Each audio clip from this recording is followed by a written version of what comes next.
Hello. This is a review of... Camera, stand up correctly, please. I had it, and then I hit record. Whatever, that's good enough. Doctor Strange in the Multiverse of Madness! Today we're going to the multiverse where Coleman can actually set up his camera before he starts the video. Just kidding, we're not. We're stuck in this one. So I saw this movie, I don't know, a week after it came out. I'm behind on it again. If you watched my Moon Knight review, I said I was going to review this, and here I am reviewing it. Do I review anything but Marvel movies anymore? Who knows? But I feel like Doctor Strange in the Multiverse of Madness is worth talking about because it's a really interesting movie. Most Marvel movies, whether the script is good or the script is mid or the script is bad, you know that the style is going to be kind of uniform. Like there's some variety. Like James Gunn, Taika Waititi, they managed to sort of introduce variety into their styles and make their presence felt in the MCU mold. But I don't think any Marvel movie has been, at least not any recent one, has been as directorially distinct as Doctor Strange in the Multiverse of Madness. What a freaking mouthful of a title. Only a movie franchise that is dominating the box office unchallenged could title a movie that, and people are interested just by virtue of MCU. But that kind of ties into a thing with this movie. If you've seen reviews of this movie before, or heard about this movie, because it's been a couple of months, you probably know the script is you've probably heard the complaint that the script is not that good, that the writing's kind of bad, that there's a lot of plot holes and stuff. I'm not as hard on the script as a lot of people were. I thought it was written fine. I didn't think there were too many plot holes. I was invested in the storylines. There are certain things they spend too much time on. There are things not even time, because it's a pretty briskly paced movie. There are things they put too much focus on, and there are things they don't put enough focus on. For some reason, there's this weird focus on Doctor Strange's connection with, what's her name? The girlfriend, Christine, I think. The fact that I can't even remember her name. Rachel McAdams' character from the first Doctor Strange. A character that you very well could have forgotten existed because the first Doctor Strange came out in 2016. And since then, Doctor Strange has been in 3 or 4 movies without her character ever appearing. But this movie really wants you to buy into this idea that Doctor Strange's that Stephen Strange's emotional conflict in this movie is about, okay, he's got these sorcerer powers, but is he happy? 5 different characters ask him, are you happy? They really want you, and they want you to buy into specifically the idea that part of the reason he's unhappy is that his relationship with Christine failed, which doesn't quite land because, he cared about Christine in the original movie, kind of, but it seemed like it didn't seem like it was that much of an investment. So it's to put such a focus on that for Doctor Strange's personal character narrative, to have such a focus on that rather than him looking... What I think they could have focused on that would have been a little better was when Doctor Strange goes through the multiverse in this movie and he's traveling through different universes, he runs into a lot of different versions of himself in these other universes, and all of these versions really are worse people than he is. And I think the movie could have focused instead of focusing so hard on his relationship with this character from the first movie, they could have focused on, and it's not it's a romance plotline or anything, but it's just instead of tying so much of his character growth through processing his relationship with this person, they could have tied his character growth into seeing all these different versions of himself and how they're all worse people than him, and realizing, oh shoot, this is what I shouldn't become, or or like examining why our version of Doctor Strange, the MCU like main universe version of Doctor Strange, is the version that is a good person. Because at one point I went and saw it with my friends, and I leaned over to my friend at one point and made a joke that like I made the joke that, oh, this Doctor Strange is the one we're following because he's like 10% nicer than the other ones, because it's really not. Like, Doctor Strange is kind of an asshole, and this movie, rather than focusing on what makes our Doctor Strange, like who he is and what makes him like somebody who chooses the right path versus all the other Doctor Stranges who he meets who choose the wrong path or make the wrong decisions, instead of focusing on that, there's this weird focus on, is he happy? Why isn't he happy? What happened to his relationship? Like, I don't care about that. I'm much more interested in the like moral dilemma, and I feel like the script doesn't focus on that at all.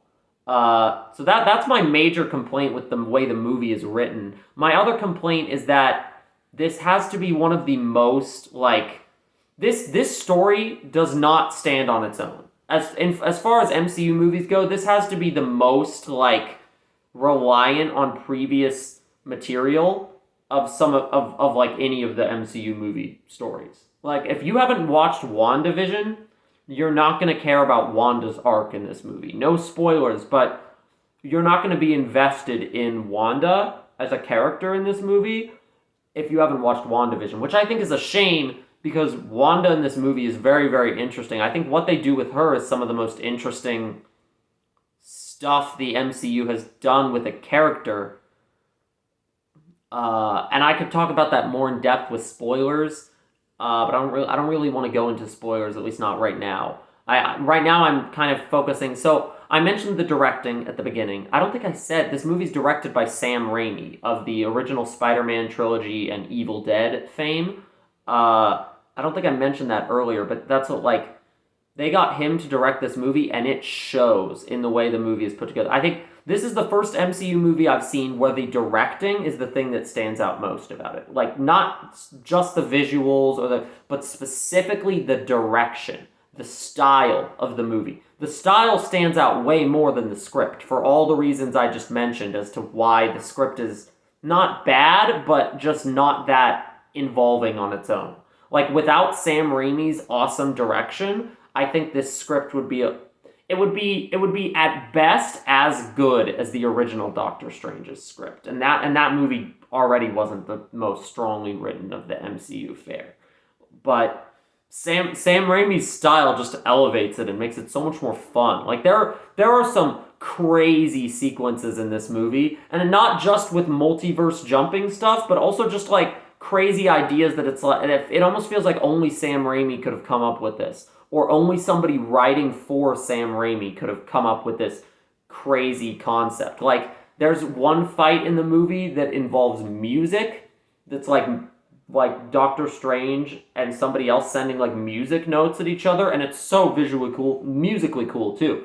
The score was done by Danny Elfman, and you can tell with that too. It's like the score, the direction, the stylization, all the things that people normally complain about having no flavor in MCU movies have a very distinct flavor in this movie, which does also make it feel like the script is kind of dragging those things down. I really don't think it's a bad script. It's just not a script that's at the level of what the director is doing with the, like, Sam Raimi seems more interested in exploring the visual horror creative elements of this multiversal horror kind of stuff than he is in actually exploring the plot that has been written out for him, because the plot that has been written out for him to work with is just, I mean, frankly, not as interesting as the concept of Doctor Strange hopping through universes and fighting characters, fighting alternate versions of himself, and like everything that goes on in the movie. What's said is not as interesting as what is done, which is something, like, I don't know, that makes it a very unique Marvel movie, and a very divisive one, apparently, because I feel like if you're not into the direction style, there's nothing else to latch on to in this movie, really. It's kind of just another MCU movie, outside of that and outside of what they do with the character of Wanda, there's nothing else to really latch onto. And even what they do with the character of Wanda is kind of critiquable. I'll go into spoilers now. Basically, spoiler alert for Doctor Strange in the Multiverse of Madness. If you haven't, I feel like if you haven't seen it by this point, you probably don't care that much. But just in case, click off the video now. Before you go, I'd say go watch the movie. It's a fun time. But here's what they do with Wanda that I didn't expect. I expected Wanda to be an ally that goes bad the more she is working with Doctor Strange and America Chavez, the girl who's creating the portals that go through the multiverse. Nope. Wanda isn't an ally turned villain. Wanda is straight up a villain from the first scene she's in. They do a bait and switch. The scene from the trailer where everything is red and she says, "You break the rules." She says to Doctor Strange something like, "You break the rules and everyone calls you a hero. I break them and I'm the villain." Does that seem fair? That line is in the same scene as Doctor Strange originally. That line is in the same scene as all the other shots from the trailers of Doctor Strange recruiting Wanda for the mission. He goes and recruits her and she immediately subverts that and is like, "Haha, actually I'm the villain and you just told me where my target is." And then he's like, "Oh shit." So that's the horror stuff with Wanda and making this hero character into a villain is really interesting. It does even more so make me wish, though, that Doctor Strange had a similar self-introspection look. What does make Doctor Strange a hero versus Wanda a villain? She critiques him for it, and the movie never really justifies what makes him a hero and what makes her a villain, because they instead just take you on this admittedly very fun multiverse hopping adventure where you run into these other versions of Doctor Strange and other. It's almost like a horror chase movie. Wanda's chasing them through the multiverse. And that stuff's cool. The Wanda stuff is really cool, but it can be critiqued because it can be critiqued when you compare it to the ending of WandaVision. WandaVision, in its last episode, tries really hard to convince you that, oh, no, Wanda isn't actually the villain, guys. She's not the villain. She did bad things, but she fixed it in the end, and she's fixed. And then this movie goes in the other direction and says, no, actually, she's going full villain now because the Darkhold has corrupted her, which is kind of it feels like a way, the Darkhold corrupting her feels like a cheap and easy way for them to speed past her turn back into villainy and just send her straight in that direction. Whereas, and this is a critique of WandaVision and Doctor Strange, because I'm pretty sure they were written by the same people. Hold on. I can double check, but I'm pretty sure they were written by the same people. Michael Waldron was the name of the writer on Doctor Strange, and I'm pretty sure he also wrote for WandaVision. Michael Waldron.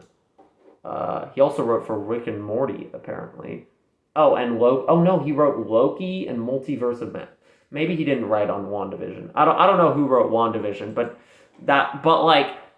either way, whatever way, there's this weird discrepancy between the end of WandaVision that tries really hard to get you to believe she's a good guy, and then this movie that has to 180 her really quickly, and so they just say, oh, the Darkhold's corrupting her. And it's like, oh, okay.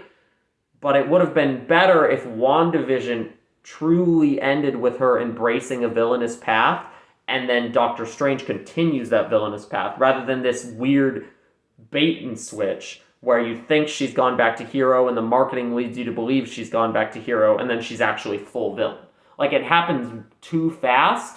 It happens too fast. If you were watching Doctor Strange in the Multiverse of Madness without having watched WandaVision, the twist, the shift would happen way too fast to make any sense.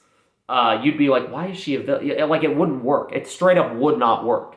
With WandaVision, it works well enough, but there's, like I said, this weird discrepancy between the way that show ends, where Wanda is at the end of that show and where she is at the beginning of this movie.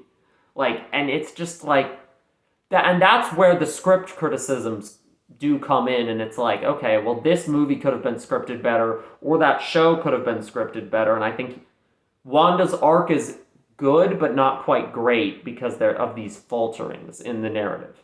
But a lot of, in summary, spoilers over, if you're trying to fast forward through them, a lot of the criticisms of Doctor Strange and the Multiverse of Madness really come down to it's another Marvel thing, similar to Moon Knight that I talked about a few days ago, where I really feel like the I commend the movie for really trying to push this Marvel stuff in new directions that they haven't gone before, but I also have to critique the movie for not quite getting to where it wants to be because of some falterings in the writing. And Moon Knight is the same way for different reasons. I don't think Moon Knight is so much writing faltering and more like, well, the show can only go so far. Like it's different, but it's similar. Marvel is trying to push their envelope, and they're succeeding in pushing it, but they're not succeeding in pushing it quite as far as people want. And every time they make something that is pushing the envelope, the elements of whatever they make, whether it be Eternals, Doctor Strange, even No Way Home, fucking what is the show? Moon Knight. All of these things that are trying to push certain aspect, like the elements in these movies and TV shows that are pushing the boundaries of Marvel, those elements make those elements oftentimes highlight the stuff that is still operating at this like B, C, like 6, 7 out of 10 movie rank. Like the ambitions are there, but the ambitions are all have. There is yet to be something that Marvel has made. There is yet to be an ambitious project that Marvel has made in this new era that has not been held back by some aspect of almost corporate boardroom, like we need this movie to be this and we need this show to be this. It's like, okay, I want this floor down here that's holding everything down to be taken away. I want hopefully maybe Thor 4 will do it. I don't know, the trailers look pretty promising, but also I wasn't the biggest fan of Thor Ragnarok if you've seen my review of that movie, so I'm not super confident. I'm confident in Thor 4 being a good time, but I don't expect it to push the envelope. And if it does push the envelope, I expect there to be things that keep it from pushing the envelope enough. And that's such as Marvel's in such an going in such an interesting direction right now, where Doctor Strange Multiverse of Madness was I thought it was a lot of fun. You should go see it. If you like if you're enjoying what Marvel's been putting out lately, you should go and see it. If you feel frustrated that the ambition, it's kind of similar to my Moon Knight recommendation.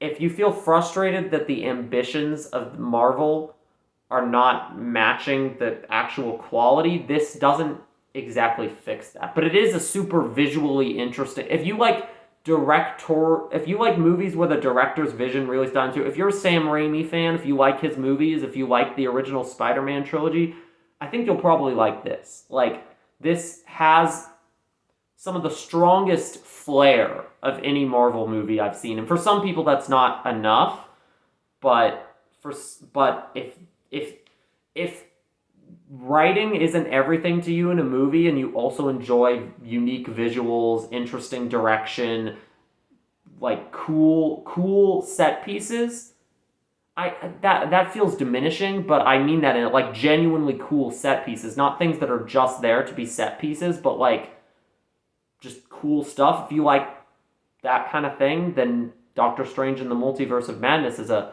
good Marvel movie for you. It definitely is very unique amongst their catalog. That's all. Arrivederci.